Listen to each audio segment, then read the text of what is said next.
गाना गाना गा रहा था चोली के पीछे क्या उसमें गाने पे डांस कर फिर बोला कि मुझे सुनाई नहीं दिया, मैं सो गया। दोबारा फिर हम दोनों को नचाया उसने और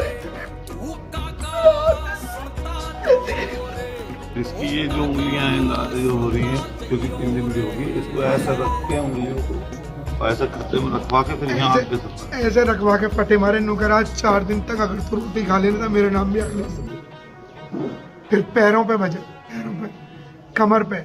वो सालों दिव्य बाटी बहुत बड़ा नेता और आ भी तुम इतने बुरी तरीके से मारोगे।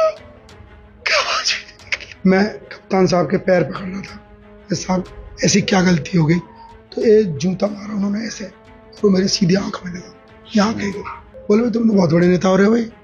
वो सालों दिव्य बाटी बहुत बड़ा नेता और आ भी तुम